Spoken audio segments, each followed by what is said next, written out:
말씀입니다. 에베소서 3장 8절로 13절 신약성경 313면에 있습니다.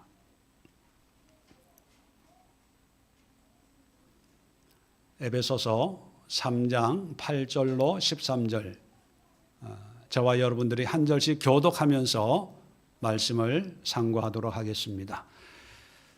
다 찾으신 줄로 알고 8절을 제가 먼저 봉독합니다. 모든 성도 중에 지극히 작은 자보다 더 작은 나에게 이 은혜를 주신 것은 측량할 수 없는 그리스도의 풍성함을 이방인에게 전하게 하시고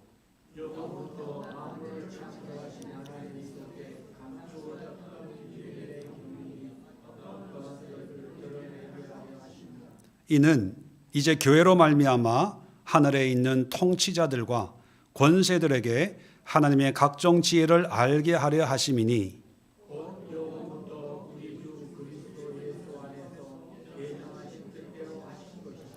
우리가 그 안에서 그를 믿음으로 말미암아 담대함과 확신을 가지고 하나님께 나아감을 얻느니라.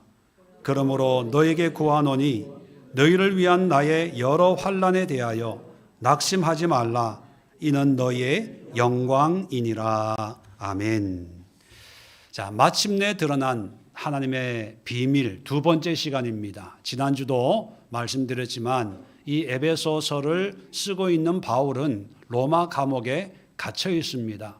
그러나 이 편지를 쓰고 있는 바울의 마음, 기분, 그 상황과 상태는 기쁨과 즐거움과 감격과 흥분에 쌓인 그런 마음으로 편지를 쓰고 있는 거예요.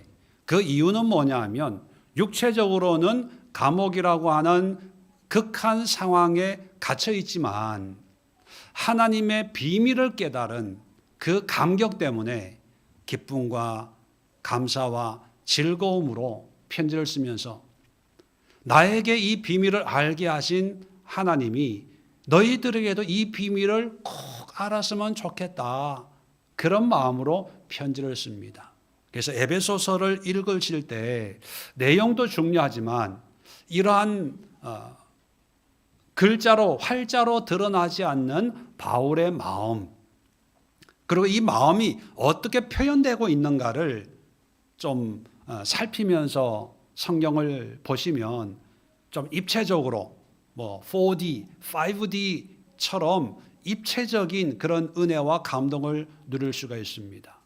그래서 지난주에 1장 말씀을 통해서 첫 번째 드러난 하나님의 비밀을 우리가 상고했지요. 이 비밀을 얘기하고 1장 15절에 보면 기도를 합니다. 내가 기도할 때 16절부터 쭉 이제 기도를 하는데 이 기도의 의미도 단순히 에베소 교인들을 위해서 기도한다 이게 아니라 이런 비밀을 깨달은 감격을 전하면서 하나님 이들에게도 하나님을 아는 이 비밀을 깨닫는 은혜를 허락해 주세요라고 하는 간절함으로 기도를 하는 거예요. 자, 2장 또 보면 내용을 보면 1장에 하늘에 속한 신령한 비밀에 대한 설명을 쭉 하고 있다가 3장에 오면 또 하나님의 비밀의 경륜이라는 표현을 씁니다. 조금 이따 말씀드리겠지만 이 경륜에 대해서 설명을 하고 또 기도해요. 14절에 보면 이러므로 내가 하늘과 땅에 있는 각 족속에게 이름을 주신 아버지 앞에 무릎을 꿇고 비노니 기도하는데 이 기도하는 것도 그냥 기도하는 게 아니라 이런 신명막측한 하나님의 비밀이 드러났는데 하나님의 경륜이 밝혀졌는데 그걸 깨달았더니만 내가 감옥에 갇혀 있는 이 상황이 상관없고 어떤 어려움과 고난도 의미가 없이 기쁜데 하나님 이들에게도 이걸 좀 알려주세요. 알게 해주세요. 그런 간절함이 있는 거예요. 자, 그리고 4장부터는 다음 주에 말씀드리겠지만 일상에 속한 비밀을 쭉 설명을 합니다. 설명을 하고 나서 또 기도해요. 그런데 이번엔 바울이 기도하는 게 아니라 기도를 요구합니다. 이렇게 기도해 달라. 자, 6장 19절에 보면 나를 위하여 구할 것은 내게 말씀을 주사 나로 입을 열어 복음의 비밀을 담대히 알리게 하옵소서 할 것이니 이 일을 위하여 내가 쇠사슬에 매인 사신이 된 것은 나로 이 일에 당연히 할 말을 담대히 하게 하려 하심이라. 지금 감옥에 갇혀 있다고 말씀드렸어요. 기도 제목 나눌 때 빨리 석방되게 기도해줘. 또 변호사, 능력 있는 변호사 사서 나를 빨리 구출해줘. 뭐 이런 기도 부탁을 하는 게 아니고 복음을 전하는 것 때문에 구속됐잖아요. 그런데 성경을 보면 더욱 담대히 하게 하옵소서. 이 비밀을 더 많은 사람에게 알릴 수 있도록 기도해줘. 이렇게 얘기하는 거예요. 그건 뭐냐면 이 비밀을 깨달은 감격, 흥분으로 가득 차 있고 이런 것을 너희들도 누렸으면 좋겠어. 이런 마음이 구구절절히 말씀에 담겨져 있는 겁니다. 자, 이런 바울의 마음을 우리가 그대로 공감을 하고 받아서 그럼 바울이 깨달은 하나님의 비밀이 뭐길래 환경도 문제가 안 되고 고통과 고난도 문제가 안 되고 나아가서 죽음까지도 별 의미가 없고 죽으면서까지 많은 사람들에게 이것을 전할 수 있었으면 좋겠다라고 할 정도로 과연 그것이 뭘까 하는 거예요. 자, 오늘 두 번째, 오늘 본문을 보시면요. 9절에 영원부터 만물을 창조하신 하나님 속에 감추어졌던 비밀의 경륜이 어떠한 것을 드러내게 하려 하심이라. 자, 만세 전에 영원 전부터 감추어졌어요. 그런데 이것이 드러났어요. 알려진 계시가 된 거예요. 바울은 3장에 들어와서 자기가 이 사도가 된 목적을 얘기합니다. 이유, 하나님 왜 나 같은 사람을 사도로 불러주셨을까? 그 이유를 바로 이 비밀의 경륜을 많은 사람에게 전하게 하기 위해서 나를 불렀다. 그렇게 얘기합니다. 자, 이 경륜이라는 말이 참 의미가 있는데 보통은 이제 비밀, 미스테리온 그렇게 얘기를 하다가 비밀의 경륜이라는 단어를 또 하나 더 붙입니다. 이 경륜이라는 단어가 헬라어로 오이코노미아라는 단어예요. 제가 설교 여행에도 적어드렸지만 오이코노미아는 두 단어가 합쳐져 있는데 오이코스라는 집이라는 단어가 있고 노모스라는 말, 법이라는 뜻입니다. 놈. 악기에 보면 메트로놈이라는 쌍놈 뭐 이런 뜻이 아니고 이 박자를 맞추는 아주 규칙적으로 맞추는 그 기계를 메트로놈, 법, 규칙, 규정이라는 뜻이거든요. 이 집과 법이 합쳐지면 가정의 법, 집의 법. 이게 무슨 뜻이냐? 이게 좀 이게 시대적인 설명이 좀 필요합니다. 고대 사회, 헬라 사회에서는요, 뭔가 이렇게 우리가 관리하고 운영할 때 국가에 대한 운영은 황제가 하기 때문에 일반인이 개입할 여지가 없어요. 신이 황제를 세워서 대리인으로 나라를 통치하기 때문에 백성들은 그냥 순종할 따름이지 거기에 무슨 의견을 내고 참여를 하고 뭔가 이렇게 바꾸려고 하면 이거는 왕에 대한 불충이지요. 반역이지요. 그래서 보통 사람들의 어떤 그런 의식으로는 국가의 개념보다는 가정의 개념이 강합니다. 가정은 가장으로서 내가 다스릴 수 있다고 생각을 해요. 그래서 가정의 법이라고 하는 그 의미는 뭐냐면 가정을 다스리는 어떤 계획, 또 가정에 대한 생각, 가정을 운영하는 어떤 원리, 원칙, 이것이 오이코노미아입니다.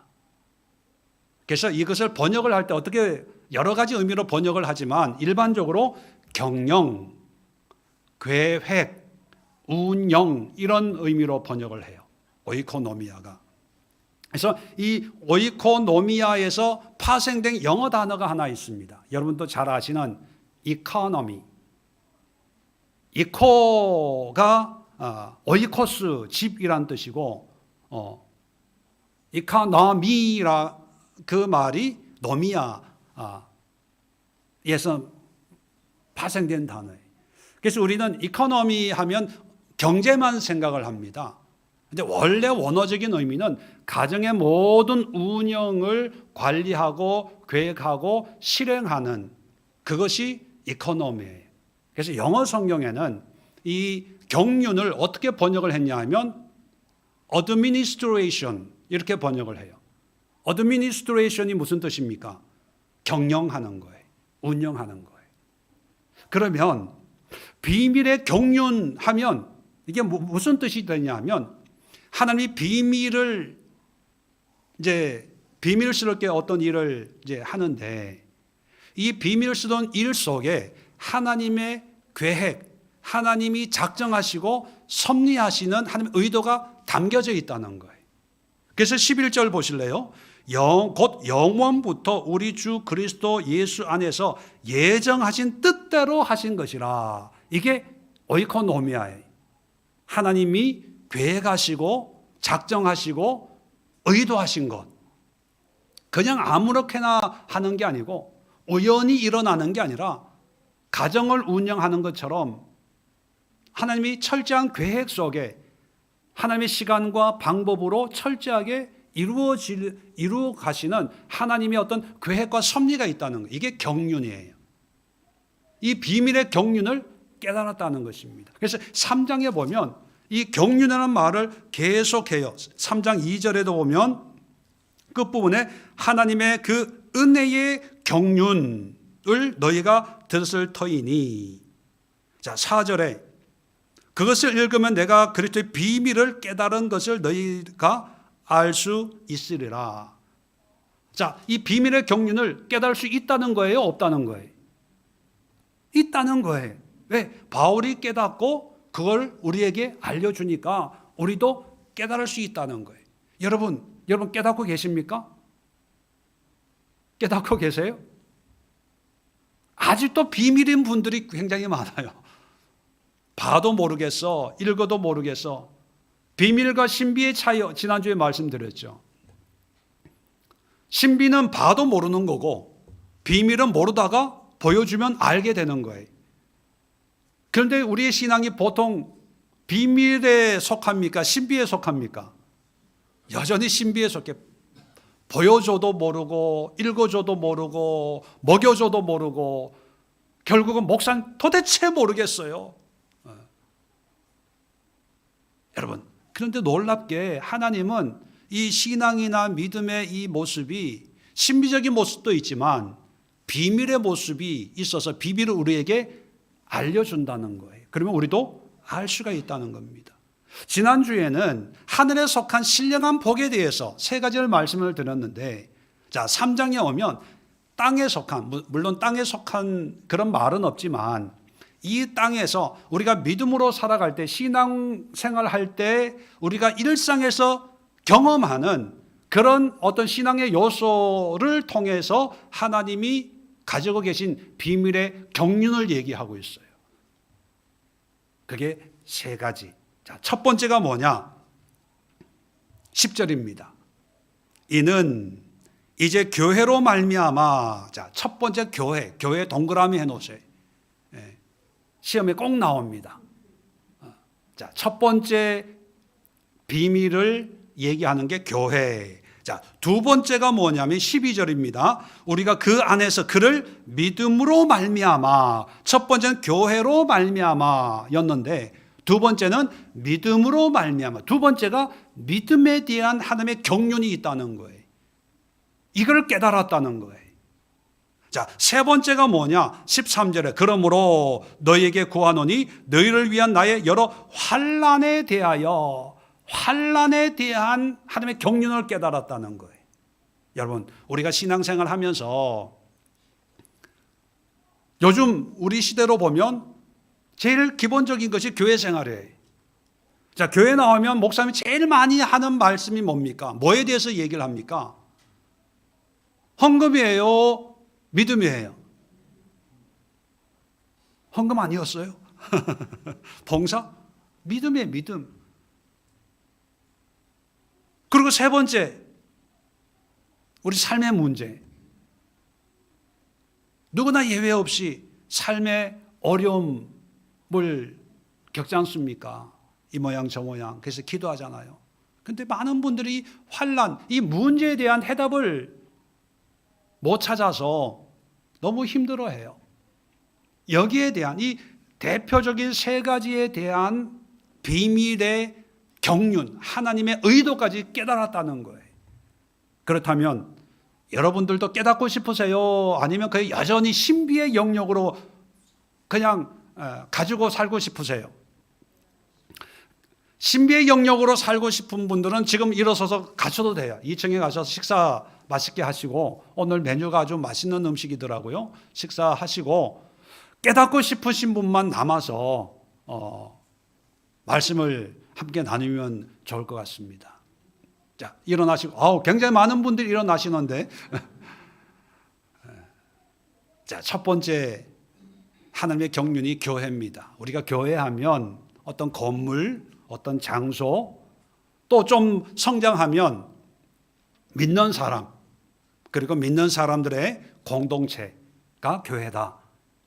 기본적으로 우리가 잘 알고 있습니다. 예, 교회란 그런 것입니다. 근데 여기서 말하는 비밀은 어떤 구성원이나 어떤 교회의 정체, 어떻게 구성되고 어떤 교회냐, 이것이 아니라 교회가 가지고 있는 능력에 대한 비밀이에요. 자, 능력에 대한 비밀을 어떻게 얘기하냐면 10절 다시 한번 볼까요? 이는 이제 교회로 말미암아 하늘에 있는 통치자들과 권세들에게 하나님의 각종 지혜를 알게 하려 하심이니, 이게 비밀이에요. 자, 통치자들, 권세들, 복수형입니다. 단수형이면 그 나라를 지키는 어떤 왕, 황제, 어떤 단수적인 의미로 해석을 할 수 있지만, 복수형이기 때문에 이들이 뭘 의미하는 걸까? 성경 1장 21절에도 보면 모든 통치와 권세와 능력, 주권, 이 세상뿐 아니라 오는 세상에 일컫는 모든 이름 위에 뛰어나게 하시고, 이제 예수님의 어떤 존재를 세상에 있는 어떤 대단한 인물들과 비교하면서 얘기를 할 때 통치자들과 권세 이렇게 얘기를 하거든요. 그래서 이게 어떤 존재인지 그렇게 분명하게 드러나지는 않습니다. 또 6장에 보면 전신갑주를 얘기하면서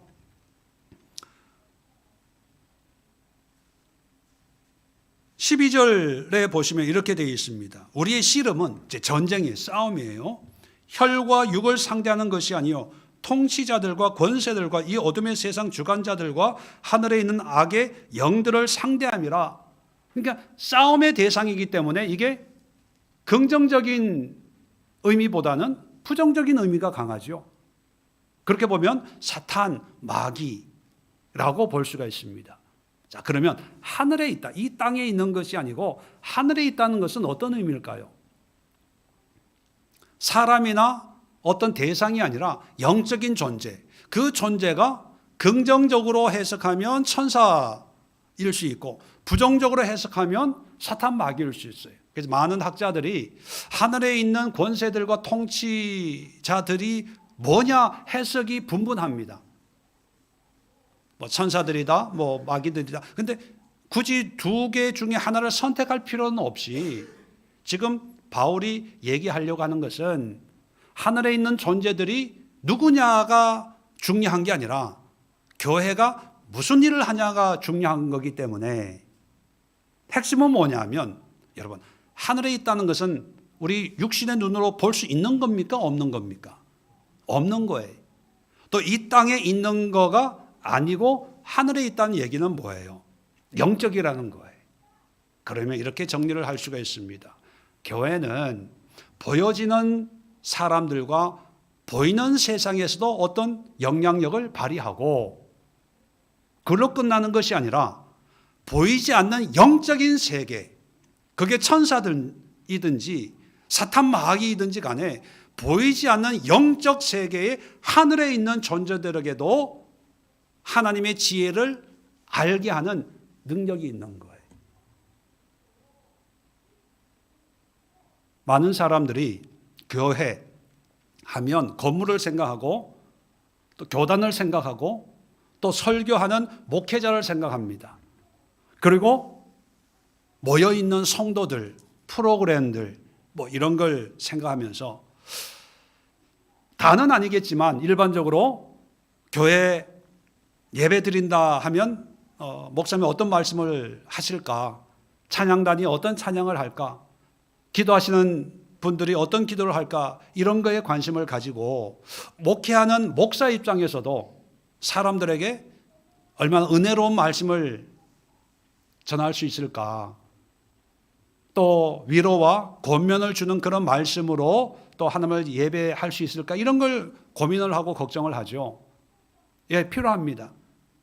일반적으로 그렇게 열심히 또 관심을 가집니다. 그런데 예, 맞아요.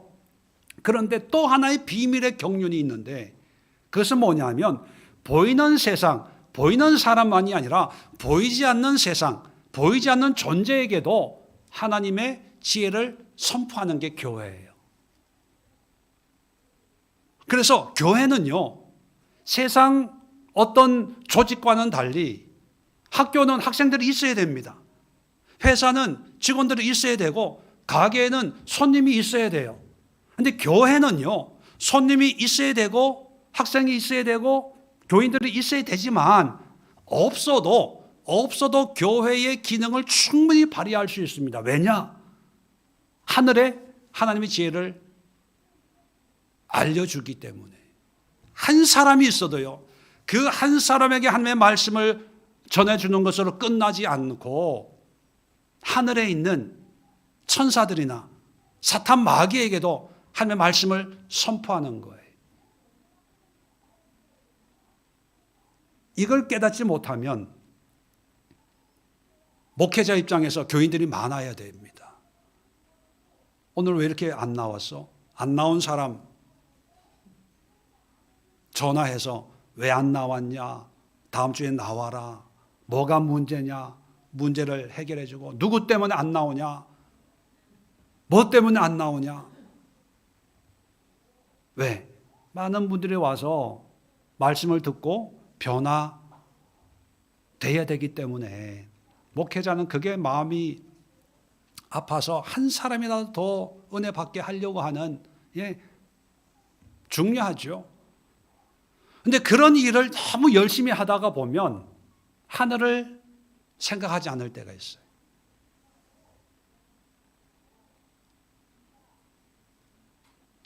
우리가 드리는 예배가 우리에게도 은혜가 되지만 영적 세계에는 천사들은 함께 우리와 함께 하나님을 찬양하지만 사탄 마귀들은 두려움에 떨기도 하는 거예요. 그래서 이 영적 세계에 미치는 이 힘, 능력이 교회에 있다는 걸 안다면 교회는요, 한 사람이 있든 아니면 그 한 사람도 없든 간에 교회는 예배할 수 있어요. 찬양할 수 있어요. 말씀을 전할 수 있습니다. 그게 예배예요. 그게 교회예요. 그게 하나님이 교회라고 하는 이 조직을 이 땅에 영원 전부터 계획하신, 예정하신, 11절에 예수 그리스도 안에서 예정하신 뜻을 펼쳐가시는 하나님의 작정이라는 거죠. 경륜이라는 거죠. 여러분, 에클레시아 하실 때도요, 많이 모이면 좋죠. 여럿이 모여서 은혜 나누고 차 마시고 음식 나누면 참 좋지요. 그런데 그렇지 못하더라도 에클레시아에 주신 하나님의 권능은 사람들에게만 영향을 미치는 게 아니라 하늘에도 영향을 미쳐요. 에클레시아로 한 사람이 모이고 두 사람이 모여도 거기에 말씀이 있고 하나님의 지혜가 말씀 아닙니까? 거기에 기도가 있고 찬양이 있으면 천사들이 들으면 기뻐할 거고 즐거워할 거고, 마귀 사탄이 들으면 두려워서 벌벌 떨어요. 이게 교회고 이게 예배고 이게 찬양입니다. 그러면 여러분, 이 교회에 주신 능력의 비밀, 경륜을 깨닫는다면 교회에서만 예배 드릴 필요가 있을까요? 이걸 깨달으면 목사님, 우리 집에서 예배 드려주세요. 왜? 가족들도 말씀을 듣지만 또 영적인 세계에 있는 존재들, 그게 뭐 천사일지 마귀일지 모르지만 공중 권세 잡은 자들, 통치자들이 벌벌 떨지 않을까요? 집에서만 예배 드리고 싶으세요? 저 같으면 사무실에서, 교실에서, 일터에서 모든 곳에서 예배 드리고 싶어요. 많이 안 모인다고 안 드릴까요? 하나님의 비밀의 경륜, 교회를 향한 이것을 깨달으면 많이 모이면 좋지만 안 모여도 괜찮아. 내가 드리면 되니까. 한 사람이 모여도 기쁨으로 드릴 수 있습니다.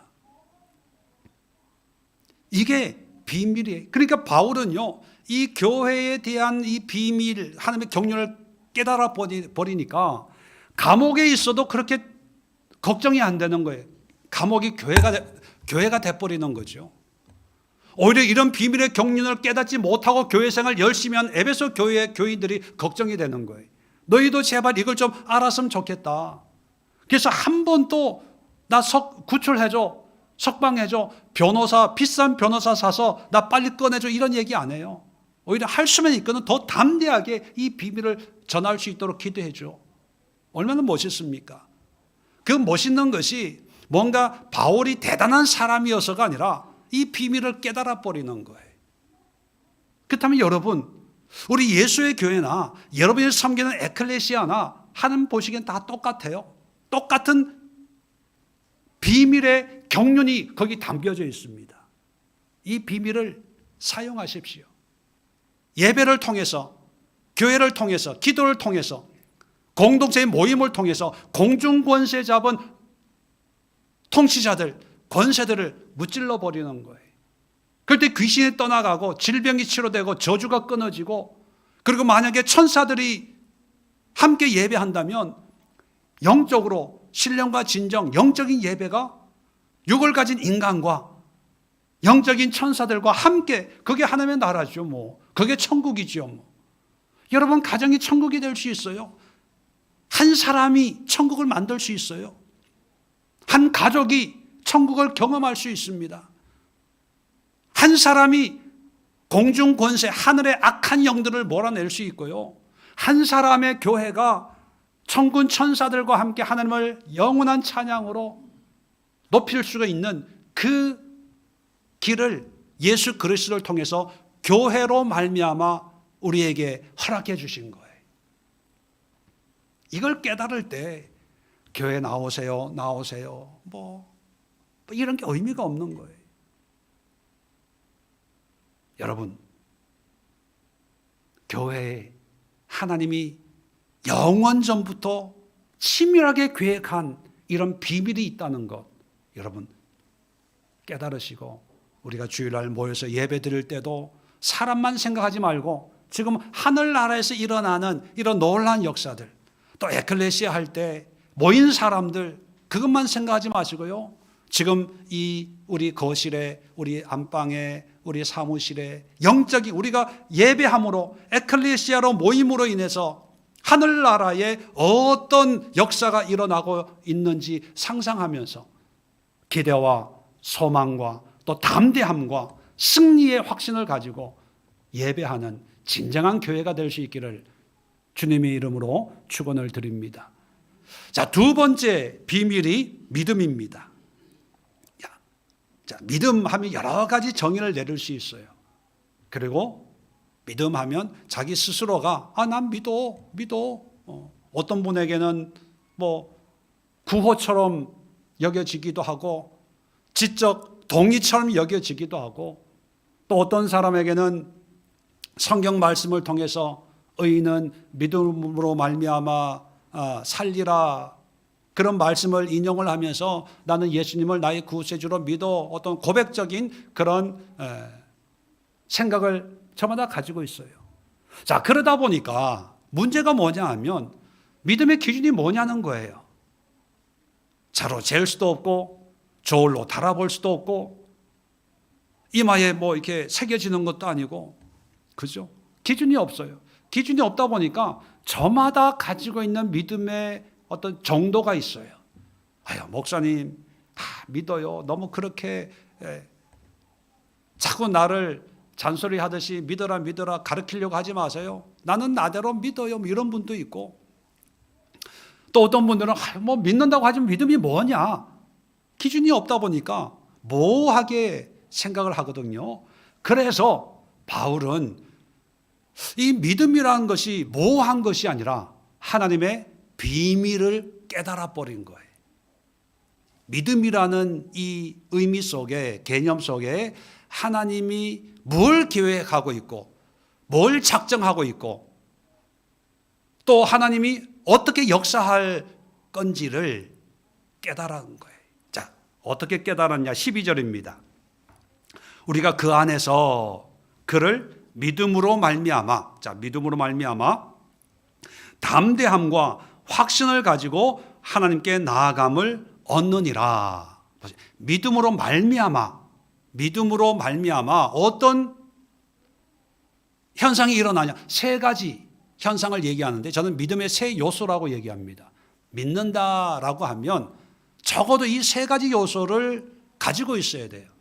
사람마다 정도의 차이는 있지만, 자, 첫 번째 요소가 담대함, 두 번째가 확신, 세 번째가 함께 나아감이에요. 자, 이걸 쉽게 이해하기 위해서 기차 여행을 생각하면 됩니다. 첫 번째 출발역이 뭐냐? 담대함이에요. 담대함이라는 말은 다른 말로 표현하면 단호함이에요. 단호함. 이 단호함이라고 하는 것은요, 죄된 삶, 옛사람, 불신의 삶으로부터 단호하게 결별하는 거예요. 왜? 우리는 예수 안에서 새 사람이 됐다는, 중생했잖아요. 거듭났잖아요. 그래서 믿지 않았던 삶에 하나님 보시기에 악한 죄된 삶을 단호하게 결별하고 믿음의 삶, 믿음의 자녀의 삶을 시작하는 거예요. 완벽하진 않지만. 자, 기차가 이제 출발합니다. 단호함이라는 역에서 이제 출발해서 가다 보면 경유역이 있잖아요. 그 경유역을 가다 보면 우리가 약한지라 의심도 생기고 좀 태만해지기도 하고 미혹도 있고 그러잖아요. 자, 경유역 가다가 중간중간 경험하는 어떤 그런 삶의 문제 앞에 우리가 가져야 될 게 확신이에요. 확신. 넘어지지 않고. 우리가 고난당할 때 마치 하나님이 없는 것 같아요. 그죠? 그럴 때 마귀가, 야, 하나님 없어. 하나님이 있으면 네가 이렇게 힘든데 그냥 놔두겠어? 너를 그렇게 세상을 이처럼 사랑하사 독생자를 주셨으니, 세상을 사랑해서 예수님이 오셨는데 너 힘들어도 예수님 안 오잖아. 그거는 널 안 사랑해. 뭐 이런 때가 한두 번이 아니잖아요. 그럴 때마다 이유는 몰라요. 왜 내가 이런 어려움을 당하고 하나님은 무슨 생각을 하고 있고 어떤 경륜을 가지고 있는지 몰라요. 그럴 때마다 우리가 가질 수 있는 아주 분명한 방법은 뭐예요? 그냥 확신하는 거예요. 믿는 거죠. 믿음의 확신. 그래도 하나님이 역사하실 거야. 지켜주실 거야. 그 확신. 믿음의 과정, 인생의 과정에 우리에게 필요한 것이 확신이거든요. 마지막 믿음의 종착역이 뭐냐? 나의 뜻이 이루어지는 게 아니고 나의 원함이 성취되는 게 아니라 하나님께 나아감. 다시 말하면 하나님 앞에 서는 거예요. 이게 믿음의 목적이자 결과예요. 여러분, 믿음으로 뭔가 이루고 믿음으로 뭔가 누리고 믿음으로 뭔가 사람들에게 이런 은혜와 축복을 받았습니다 라는 것을 보여주기 위해서 믿음이 필요한 게 아니고, 그리고 천국 가기 위해서, 구원받기 위해서 믿음이 필요한 게 아니라 근극적으로는요, 하나님 앞에 서는 거예요. 우리가 살아서도 하나님 앞에 서야 되고 죽어서는 당연하게 하나님 앞에 서야 되겠죠. 민노라 하지만 어떤 분들은 하나님이 없는 것처럼 사는 분들도 있어요. 그런데 믿음이란 뭐냐? 늘 하나님 앞에 선 마음으로 살아가는 것, 그게 믿음입니다. 하나님 앞에 서는 그 마음은 어떤 마음일까요?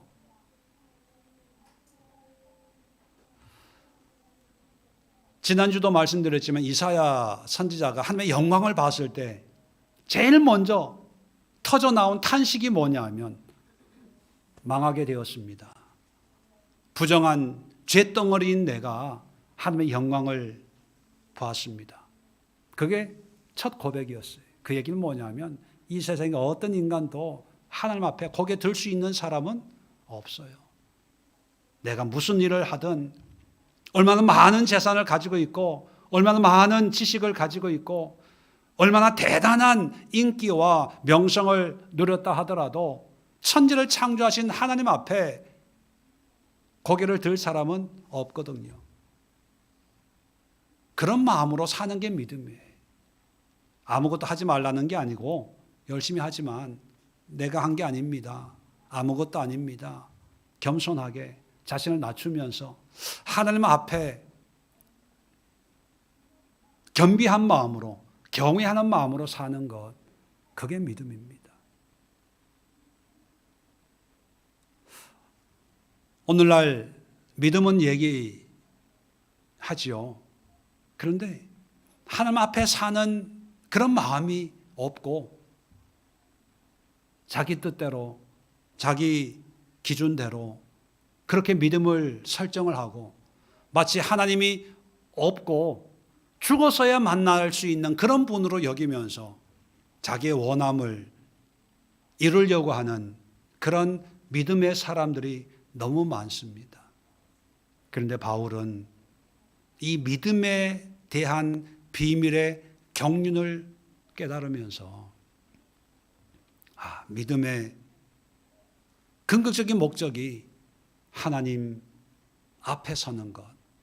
그렇다면 여러분 우리도 날마다 하나님 앞에 서는 기분으로 그렇게 사셔야 돼요.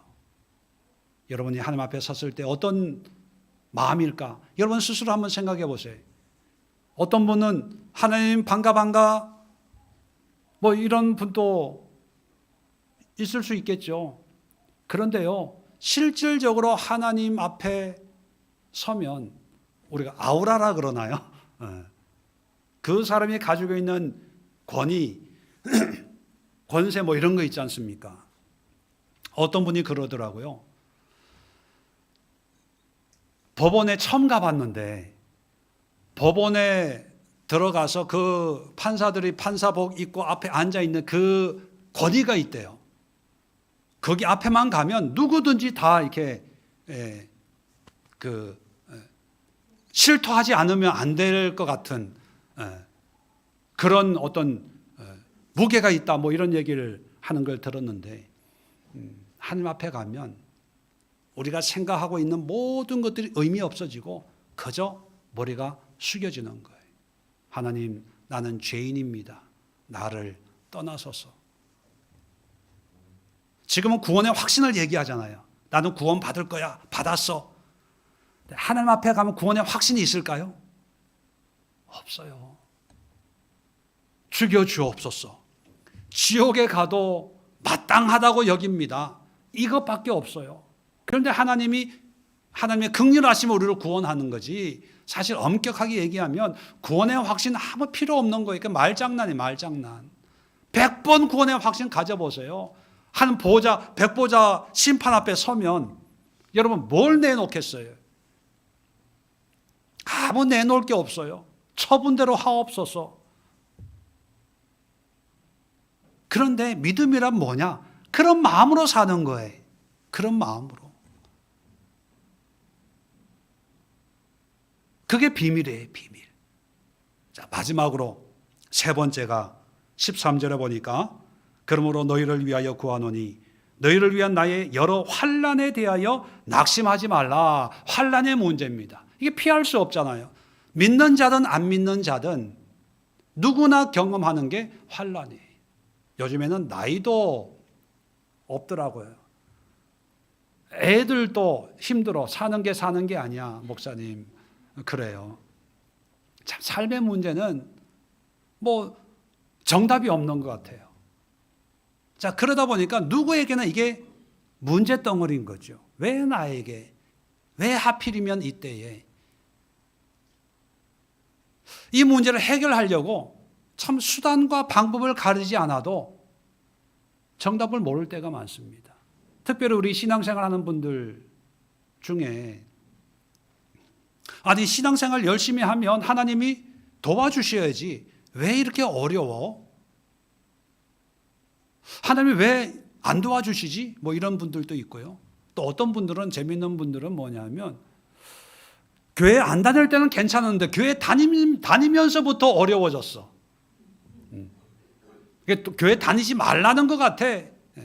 교회 다니면서 어디 아프다, 뭐 사고가 나고 뭐 이런 거 보면 교회 다녀서 그래 뭐 이렇게 해석하는 분들도 있습니다.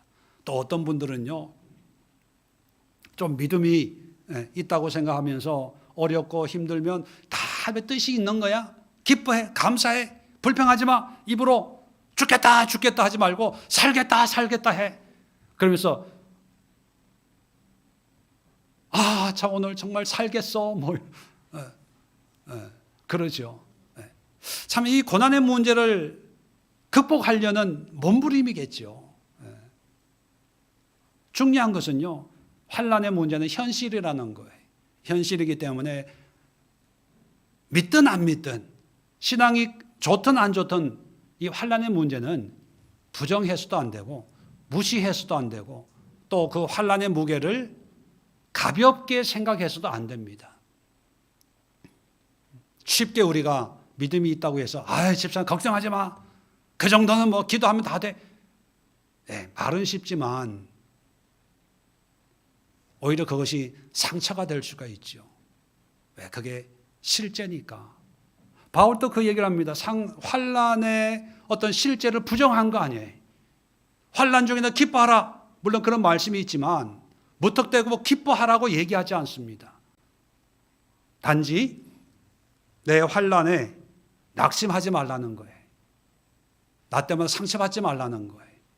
왜? 나는 그 환난이 문제가 안 되는데 왜 문제가 안 되냐? 아주 중요한 말씀을 합니다. 이는 이유예요. 너희의 영광이니라. 이게 무슨 뜻일까요? 바울이 감옥에 가야만 에베소 교인들이 영광을 얻는다는 얘기일까요? 바울이 고난을 당해야 에베소 교인들이 은혜와 영광을 누린다는 얘기일까요? 만약에 그러면 문제가 커져요. 제가 감옥에 가야 여러분이 영광을 얻는 거가 되는 거예요. 제가 고난을 당해야 여러분들이 하나님의 은혜가 더 영광스러운 은혜를 누릴 수 있는 거죠. 아멘. 그런데 다행히도 그게 아니라 여러분 바울도 고난의 이유에 대해서 설명하려고 하는 게 아니고요. 고난의 원인이 어디에 있다 가르치려고 하는 게 아니고 고난은 실제예요. 지금 고난 당하고 있어요. 그 이유 궁금하지만 알려고 하지 않아요. 왜 나에게 궁금하지만 그게 중요한 게 아니에요. 왜 중요하지 않을까요? 이 고난은 이유는 모르지만 분명히 믿음의 고난은 뭔가를 만들어내요. 그래서 믿음의 고난의 생산성, 제가 이렇게 표현을 했는데 환난의 생산성. 보통 사람들은 환난, 고난하면 마이너스 개념을 가지고 있습니다. 빼앗기는 것, 시간을 빼앗기고 돈을 빼앗기고 내 건강을 빼앗기고 어떤 나의 안락한 편안함을 빼앗기는 거기 때문에 그래서 고난을 안 받으려고 하는 거예요. 그리고 받더라도 적은 고난을 받으려고 하는 거죠. 그런데 바울은 이 고난에 대한 하나님의 비밀의 경륜을 깨달았는데 그게 뭐냐면 고난은 마이너스가 아니라 플러스라는 거예요. 그 플러스가 곧 나에게만 플러스 되는 게 아니라 에베소 교인들에게 플러스. 다시 말하면 뭔가를 하나님의 어떤 뜻과 하나님의 역사와 하나님의 영광을 뭔가 만들어내는 거예요. 그 만들어내는 것이 지금 당장 나에게 보여지지는 않아요. 내가 느낄 수는 없어요. 내가 체험할 수는 없어요.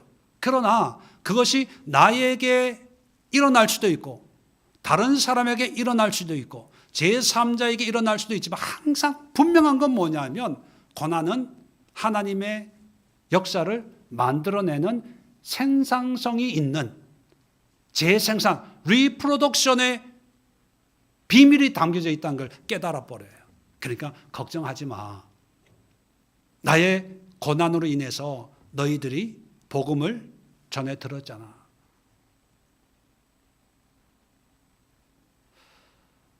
우리가 살면서 예외 없이 크고 작은 문제를 경험합니다.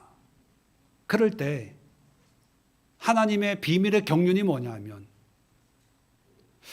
이 고난의 이유, 원인, 상황, 정도 여기에 대해서 하나님의 말씀하려고 하는 게 아니라 이걸 통해서 뭔가 지금인지 10년 뒤가 될지 20년 뒤가 될지 아니면 내 자신일지 우리 가족일지 친구일지 제3자일지 아니면 선교지에 있는 어떤 사람일지 그건 모르지만 믿음의 고난은 뭔가 분명히 만들어내는 생산성이 있다는 것을 우리에게 알려주는 거예요. 그러면 고난당하는 우리 입장에서는 고난의 이유를 물으려고 해결하려고 찾으려고 애쓰지 말고 해답을 찾으려고 왜 나에게 왜 하필이면 이 순간에 이럴 때에 이런 어려움을 주십니까? 거기에 대해서 하나님만이 알고 있지 이 땅에 누구도 쉽게 알 수 있는 건 아닙니다. 그런데 분명한 것은 확실한 것은 있는데 내가 믿음의 고난을 경험하면 이 어려움을 믿음으로 극복하면 믿음으로 버텨나가면 하나님은 반드시 어떤 일을 이루어 가실 거야. 여러분 잘 아시는 시편 119편 71편의 1절의 말씀 고난이 내게 유익이라 이론이 인하여 내가 주의 율례를 배웠습니다. 그런 고백이 있잖아요. 물론 그 고백을 통해서 내가 하나님의 어떤 뜻을 알 수도 있어요. 그런데 모를 수도 있어요. 그러나 그 모름으로 인해서 또 다른 사람이 하나님의 은혜를 누릴 수 있다는 믿음이 생길 때 우리는 어떤 환난도 해답을 찾으려고 하지 말고 소망을 가질 수 있는 거예요. 언젠가 하나님이 깨닫게 하시겠지. 누군가가 이 은혜를 누리겠지. 또 누군가에게 역사하시겠지. 네. 사업하고 하다 보면 돈이 들어올 때도 있고 나갈 때도 있잖아요. 나갈 때를 우리는 환난이라고 얘기합니다. 왜 내가 이런 어려움을 지금 당장 돈이 더 있어야 되는데 그런데 한번 생각해 보세요. 나에게 올 돈이 누군가 정말 나보다 더 어려운 사람에게 하나님이 잠깐 동안 쓰신다고 한다면 우리는 하나님 앞에 순종할 수 있습니다. 힘들지만 그렇다고 너무 환난 당했다고 막 기뻐하지 마세요. 그러다 자칫 잘못하면 병원 갈 수 있어요. 힘들면 힘든 거예요. 아프면 아픈 거예요. 그러나 우리 마음속에는 아프지만 하나님 기뻐하려고 애쓸게요. 노력할게요. 이게 솔직한 우리의 고백이고 기도거든요. 그러나 한 가지 소망은 있어요. 그래, 내가 힘들면 누군가는 좀 편하겠지. 좀 나은 삶을 살 수 있겠지. 그걸 바울이 깨달은 거예요. 아, 나에게 찾아오는 이 고난 속에 하나님의 경륜이 나를 미워하는 게 아니라 싫어서가 아니라 나의 고난을 통해서 누군가에게 하나님의 은혜를 더딥히려고 나를 고난으로 인도하시는구나. 그러면서 사람들에게 얘기합니다. 염려하지 마세요. 나의 고난으로 인해서 또 다른 사람이 은혜를 입을 수 있으니까 나의 고난에 대해서 걱정하지 마시고 은혜 입을 그 사람들을 위해서 기도해 주세요. 그게 바울의 마음이고 고백입니다. 여러분, 오늘 마침내 드러난 하나님의 비밀 두 번째, 이 땅을 살아가는 성도들이 날마다 부딪히는 세 가지 중요한 문제에 대해서 얘기합니다. 교회란 무엇이냐? 교회가 가지고 있는 능력이 무엇인가? 여러분, 교회의 능력은 재정이 아니고 교인 숫자가 아니고 건물이 아니라 하늘과 땅에 하나님의 지혜를 선포하고 알게 하는 그런 영적 능력이 있음을 여러분 기억하시고 이 능력을 에클레시아에서 마음껏 활용하시고 사용하시고 선포하시기를 바랍니다. 두 번째 비밀이 믿음이에요. 믿음은 결국은 하나님 앞에 서는 거다. 날마다 하나님 앞에 코람데오 하나님 앞에 서는 그런 마음으로 사시고 마지막 날마다 눈만 뜨면 눈앞에 다가오는 환난의 문제, 고난의 문제. 여러분, 이유를 찾지 마시고 원인을 분석하지 마시고 이 환난을 통해서 하나님이 반드시 뭔가 생산성이 있는 그런 역사를 이루실 거야. 기대를 가지십시오. 하나님이 뭘 만들어 주실지, 어떤 일을 할지.